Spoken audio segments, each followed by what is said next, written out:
Okay, so just as a reminder, what we're doing in the second part of this course is looking at why the Arthurian material remains engaging and why the authors invoke the Arthurian myth during their particular historical time periods. And it seems to me, not to force you guys into a theme, but it seems to me that the common concerns among the various authors we've been looking at so far seems to be why civilizations fail and why relates to that we continue to have war. So, writing during the Wars of the Roses, that is a series of battles between royal families for the monarchy in the 1480s in England, Mallory uses the Arthurian myth to explore conflicting obligations, feudal obligations, that is, to one's lord, family obligations to one's kin, and friendship obligations to one's mentor, and the way in which these can conflict. He also seems to be looking at the problem of public duty versus private desire. Arthur is doing his public duty by, for instance, having to condemn the queen, for treason. And it requires then Lancelot, right, to do his duty as her protector to save her. And then finally, just the inability of the chivalric code, right, to control human emotions, like especially anger, but also love. In your reading guides on Mallory, you cited a number of things. Arthur's weakness as a king, the fact that the knights seem to be hypocritical and ignore the chivalric oath, Lancelot's inability to control his desire, and then just simply kind of a mean-spirited envy on the part of Agravain and Mordred as contributing factors in the fall of Arthur's world.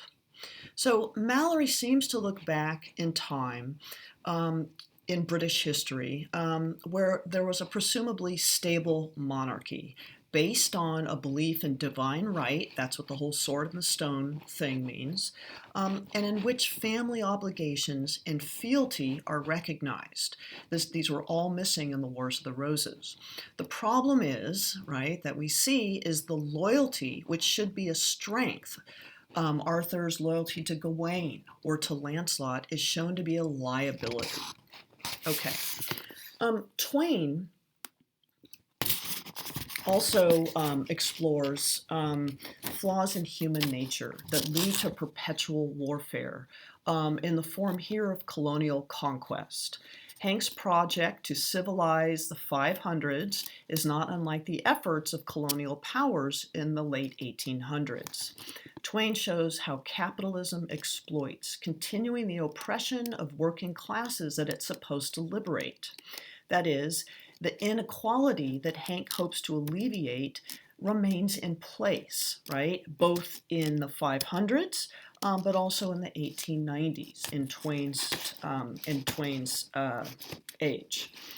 A related concern, as we talked about quite a bit, is inherited ideas.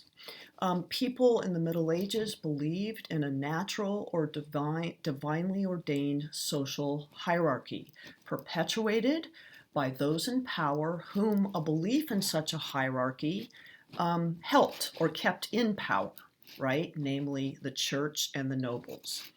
Hank believes in democracy, but the problem is, it seems, that power corrupts. That is, he acts like a monarch in his efforts to impose a republic on medieval England. He is ready to kill everybody, ironically, in the quest to preserve his idea, right? Okay, and this is me with Mark Twain in Lake Tahoe, where he visited in 1861, calling the area, and I think he's right, the masterpiece of the universe. All right, moving on to T.H. White. He is writing before, during, and after World War II. While he had written a research paper in college on Mallory, he says that naturally he never read the text. But he did read it like Twain did later in life, and he was really intrigued by the way in which Mallory seemed to address his own historical moment. White's concern is why we appear to have perpetual global war. And he's also intent on fleshing out Mallory's characters, that is, to give them complexity and motivation in order to better explain the fall of Arthur's world. And as you'll see, he is heavily influenced by Freudian theory. White said that he wanted to bring together the clash of three tragic themes: the Cornwall feud, that is, beginning since Uther Pendragon killed Gawain's grandfather, the nemesis of incest, and the Guinevere and Lancelot romance. And I think he's rewriting Malory to suggest a conjunction of political, psychological, and sexual drives that destroy the Arthurian world. He also says that he fleshes out the characters to make it more of an Aristotelian tragedy involving hamartia, that is an error or a flaw, reversal, trying to do the right thing, but the wrong thing comes about, and recognition of your failure. He says, in order to arouse modern pity and fear.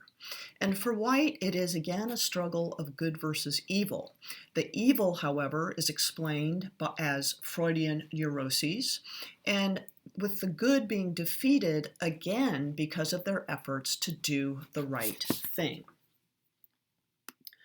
All right, so the first book is concerned with the influence of the mother on our psychological and emotional lives in order to explain why Agravain and Mordred hate Lancelot and Arthur, and on the causes of war and Merlin's efforts to teach Arthur why war is bad. So these are the two themes. The focus here is on Morgause, who is Arthur's sister.